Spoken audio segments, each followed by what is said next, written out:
ISLൽ play off മത്സരത്തിനായി തയ്യാറെടുക്കുകയാണ് Kerala Blasters. League point ടേബിളിൽ 5-ാം സ്ഥാനത്ത് ഫിനിഷ് ചെയ്ത ടീമിന് 4-ാം സ്ഥാനത്തുള്ള ഒഡീഷ FCയാണ് നേരിടേണ്ടത്. ഒഡീഷയുടെ മൈതാനമായ കലിംഗ സ്റ്റേഡിയത്തിലാണ് മത്സരം നടക്കുക. മത്സരത്തിനായി ഒരുങ്ങുന്ന കേരള ബ്ലാസ്റ്റേഴ്സിന് ഒരുപാട് തിരിച്ചടികളുണ്ട്. ബ്ലാസ്റ്റേഴ്സിന്റെ നിരവധി താരങ്ങൾ പരിക്കേറ്റ് പുറത്തുപോയത് സീസണിന്റെ 2-ാം പകുതിയിലെ അവരുടെ പ്രകടനത്തെ ബാധിച്ചിരുന്നു. അഡ്രിയാനുള്ള പരിക്കുമാറി പ്ലേ ഓഫ് മത്സരങ്ങൾ കളിക്കാൻ തയ്യാറെടുത്തുവെങ്കിലും ദിമിത്രിയോസിന്റെ കാര്യത്തിൽ ഉറപ്പില്ലെന്നാണ് ഇവാൻ വുക്കമനോവിച്ച് പറഞ്ഞത്. എന്നാൽ ദിമി പ്ലേ ഓഫ് മത്സരം കളിക്കാനുള്ള സാധ്യത കുറവാണെന്ന് ഇവാൻ വുക്കമനോവിച്ച് ആവർത്തിക്കുന്നത് ഒരു മൈൻഡ് ഗെയിമാണെന്ന വിലയിരുത്തലുമുണ്ട്.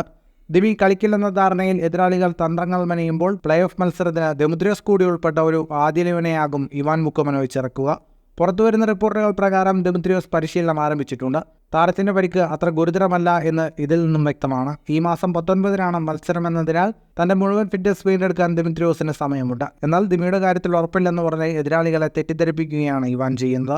മികച്ച തന്ത്രജ്ഞനായ ഒഡീഷ FCയുടെ പരിശീലകനോട് ഇവാന്റെ മൈൻഡ് ഗെയിം നടക്കുമോ എന്ന കാര്യത്തിൽ യാതൊരു ഉറപ്പുമില്ല. എന്നാൽ ദിമിത്രിയോസ് കളിക്കാനുള്ള സാധ്യത വർദ്ധിക്കുന്നത് ബ്ലാസ്റ്റേഴ്സ് ആരാധകരെ സംബന്ധിച്ച് പ്രതീക്ഷയാണ്. കൂടുതൽ ഫുട്ബോൾ വാർത്തകൾക്കായി ഈ ചാനൽ ഇപ്പോൾ തന്നെ സബ്സ്ക്രൈബ് ചെയ്യും.